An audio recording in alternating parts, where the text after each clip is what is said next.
بسم اللہ الرحمن الرحیم۔ السلام علیکم ورحمۃ اللہ وبرکاتہ۔ نظر بد اور حسد کی علامات اور ان سے نجات پانے کا طریقہ۔ بہت سے لوگ نظر بد اور حسد کے علامات کو ایک ہی سمجھتے ہیں، جبکہ حقیقت میں دونوں میں فرق ہے۔ اگرچہ ان کا نتیجہ نقصان کی صورت میں نکلتا ہے، لیکن ان کی حقیقت اور اثر انداز ہونے کا طریقہ مختلف ہے۔ تو آخر فرق کیا ہے اور ان سے بچاؤ اور علاج کا کیا طریقہ ہے، یہی سب کچھ ہم اس مضمون میں وضاحت کے ساتھ بیان کریں گے۔ واقعی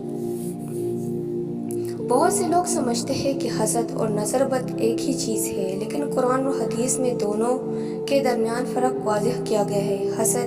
حسد یہ ہے کہ کوئی شخص دوسروں کی نعمت دیکھ کر یہ تمنا کرے کہ وہ نعمت اس سے چھین کر مجھے مل جائے۔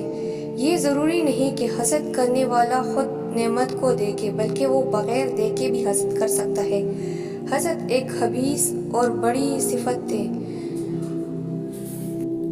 جو مومن اور غیر مومن ہر کس میں پائی جا سکتی ہے۔ اللہ تعالیٰ نے قرآن میں حسد کے بارے میں بتایا ہے، وَمِن شَرِّ حاسد اذا حسد، اور میں حسد کرنے والوں کی شر سے پناہ مانگتی ہوں جب وہ حسد کرے۔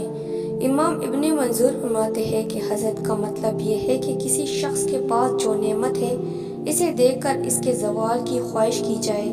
نظر بد در حقیقت حسد کی ایک قسم ہے، لیکن اس میں زوال نعمت کی خواہش نہیں ہوتی۔ بعض اوقات ایک نیک اور صالح شخص بھی نظر بد لگا سکتا ہے، اور ایسے شخص کو عائن کہا جاتا ہے، نہ کہ حاسد۔ نظر بد کا سبب عام طور پر کسی چیز پر بے حد تعجب یا پسندیدگی کا ہوتا ہے۔ یہ ضروری نہیں کہ انسانوں کو ہی نظر لگے، بلکہ جانوروں، درختوں، مکانات اور حتیٰ کہ خود اپنے آپ کو بھی نظر لگ سکتی ہے۔